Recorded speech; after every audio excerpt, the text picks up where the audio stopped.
அனைவருக்கும் வணக்கம். இந்த வீடியோவில் நம்ம என்ன பார்க்க போறோம் அப்படின்னா, பெண்களுக்கு ஏற்படக்கூடிய மாதவிடாய் வலிய பத்தி தான் பார்க்க போறோம். இதில பார்த்தீங்கன்னா, ஒழுங்கற்ற மாதவிடாய், மாதவிடாய் தள்ளி போறது, இப்போ மாதவிடாய் வரும்போதெல்லாம் அதிக ரத்தப்போக்கு ஏற்படுறது, அதிகப்படியான உடம்பு சூட்டுனால வலிகள் அடிவயிறு வலி வந்து அதிகமா இருக்கிறது. இந்த மாரி வந்து ஒவ்வொரு பொண்ணுங்களுக்கும் ஒவ்வொரு பிரச்சனை இருக்கும். ஸோ இத வந்து இயற்கையான முறையில, அந்த வீட்டில இருக்கிற பொருட்களை வச்சு எப்படி சரி செய்யலாம் அப்படிங்கிறத பத்தி தான் இதில பார்க்க போறோம். அதுக்கு வந்து நம்ம முதல்ல எடுத்துக்கக்கூடிய பொருள் பார்த்தீங்கன்னா, பப்பாளி. பழுக்காத பப்பாளி. பழுக்காத பப்பாளி அப்டின்னா, ரொம்ப பழுத்தும் இல்லாம, கனிஞ்ச பழமாவும் இல்லாம, ரொம்ப காயாவும் இல்லாம, ஒரு பதத்தோட இருக்கும். அந்த மாரி பழத்த வந்து தான் நீங்க எடுத்துக்கணும். அந்த மாரி எடுத்துட்டு, இப்ப அத வந்து டெய்லியும் வந்து ஒரு ஒரு பீஸ். இப்போ ரொட்டீனா டெய்லி ஒரு ஒரு பீஸ் எடுத்துக்கிட்டீங்க அப்டின்னா, அது உடம்புக்கு ரொம்ப நல்லது. இப்ப எந்த வகையிலனா, இது வந்து கருப்பையோட தசைநார்கள சுருக்கி, மாதவிடாய் சுழற்சிய வந்து சீராக்கும். அதனால வந்து மாதவிடாய் இது வந்து மாதவிடாய் நாட்கள தவிர மத்த நாட்கள்ல தான் நீங்க வந்து இது வந்து எடுத்துக்கணும். அடுத்து நம்ம என்ன பார்க்க போறோம் அப்படின்னா, வெந்தயம். வெந்தயம் உங்களுக்கே தெரியும். இது வந்து உடம்புக்கு வந்து குளிர்ச்சிய தருது. அதிகப்படியான வந்து உடம்புக்கு வந்து குளிர்ச்சிய தருதும். இத நம்ம வெந்தயத்த வந்து இத நம்ம எப்படி எடுத்துக்கணும்? அப்படின்னா 1 டீஸ்பூன். இது நீங்க வந்து பொடியாவும் பண்ணி வச்சுக்கலாம். இல்ல கொரன்னு அந்த மாரி அரைச்சு, வெந்தயத்த வந்து உளுந்தங்களியோட சேர்த்து வந்து சாப்பிடுவாங்க. அந்த மாரியும் நீங்க சாப்பிட்டுக்கலாம்.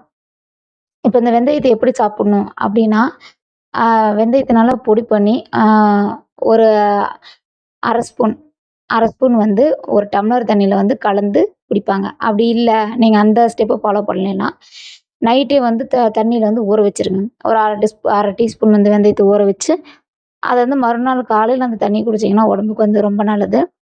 அடுத்து நம்ம பார்க்க போறது வந்து வேப்பிலை. வேப்பிலை பார்த்தீங்கன்னா, ஒரு கிருமி நாசினி.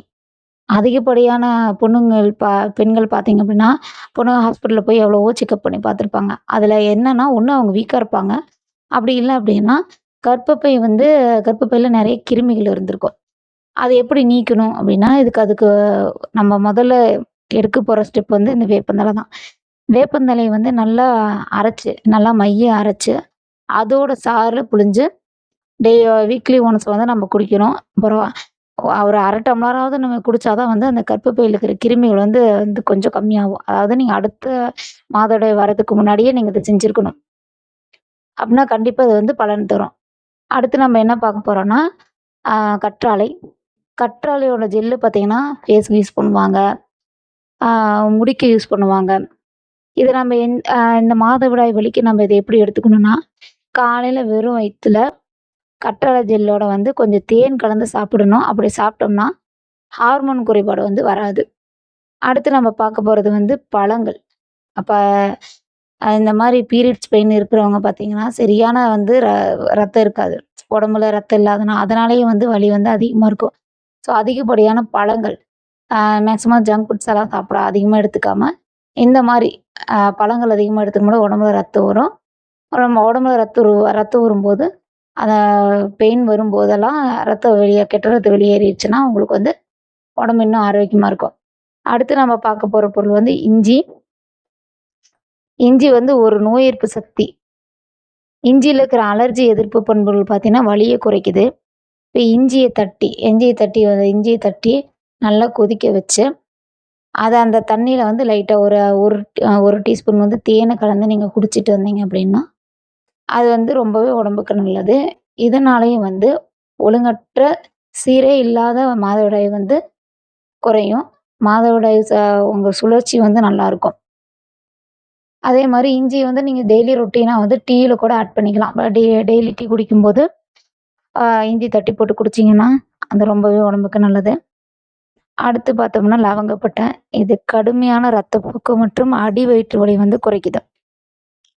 1 கிளாஸ் சுடுதண்ணி காய வச்சு, ஒரு 1/4 டீஸ்பூன் வந்து லவங்கப்பட்டை தூள போட்டு குடிக்கணும். அப்படி குடிச்சிட்டு வந்தீங்க அப்படின்னா, அது வந்து மாதவிடாய் வலிக்கு வந்து நல்ல ஒரு ஒரு பெயின் கில்லரா வந்து செயல்படுது.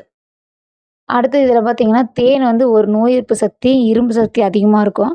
அதனால தேன் ஆட் பண்ணும்போது, நீங்க வந்து சுகரா அப்படின்லாம் யோசிக்க வேணாம். அது ரொம்பவே நல்லது. தேன் தான் நல்லது. இத நாட்டு மருந்து கடைகள்ல கேளுங்க. நார்மலா கடையில நம்ம கேட்கும்போது வெறும் சர்க்கரை தண்ணியா தான் இருக்கும்.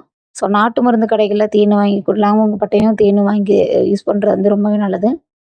அடுத்து நம்ம பார்க்க போகிறது எள்ளு உருண்டை. இப்போ அதுலேயும் வந்து வெள்ளை எள்ளு இல்லாமல் கருப்பு எள்ளு வாங்குங்க. கருப்பு எள்ளை வாங்கி அதை வந்து பொடி பண்ணி அது கூட வந்து கருப்பட்டியோ நாட்டு சர்க்கரையோ கலந்து உருண்டை பண்ணி வச்சுக்கணும். இது கூட நீங்கள் நட்ஸு கூட ஆட் பண்ணிக்கலாம். நட்ஸு ஆட் பண்ணி அதை உருண்டை பண்ணி வச்சுக்கிட்டு நீங்கள் வந்து டெய்லி ஒன்று வந்து சாப்பிடணும். டெய்லி காலைல ஒன்று ஒன்று சாப்பிட்டீங்கன்னா அது உடம்புக்கு வந்து ரொம்ப நல்லது.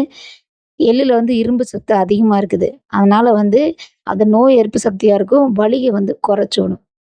அடுத்து வந்து நம்ம பொட்டுக்கடல. இதில் வந்து புரத சத்து அதிகமாக இருக்குது.